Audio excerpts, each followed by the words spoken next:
Zi, mami. Zi tu cântețelul ăla, mami, de dinainte. Cum era?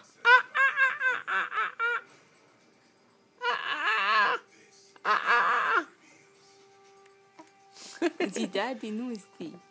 Ia zi tu, tati, hai.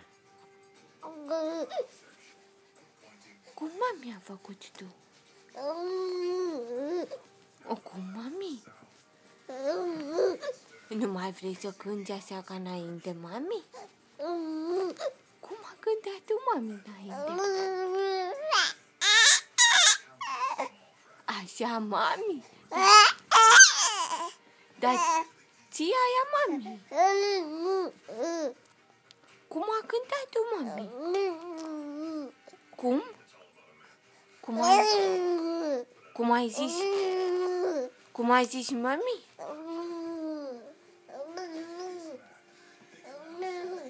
Ce, mami? Și cum a cântat, mami? Așa!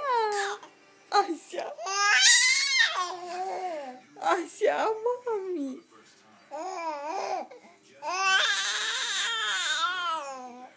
Așa, mami!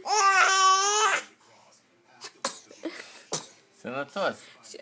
Sănătate!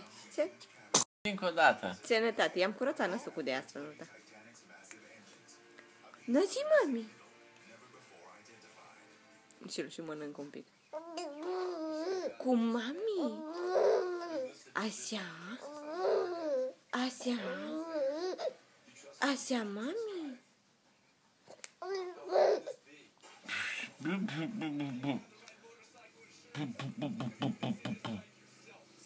Tati știe să facă ca tine.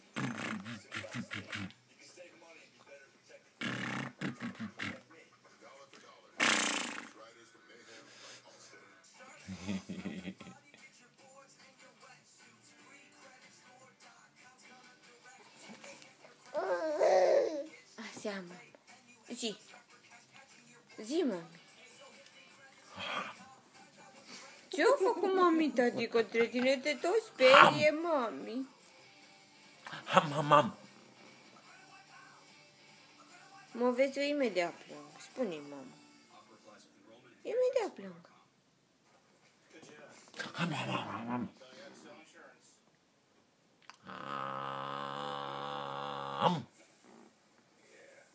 Tati, mi-e frică când faci așa. Mi-e frică, tati, plâng.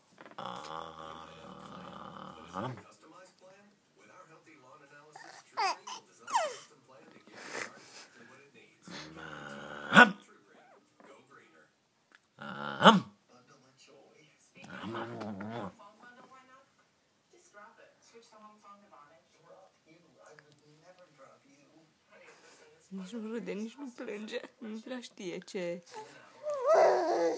Așa, mami. Ne povestește tu, mami. Zi, lasă televizorul. Așa. Aha. Și? Ce fac cu ochii? Da, am văzut. Dă cu mâna acolo, vezi că îl deranjează.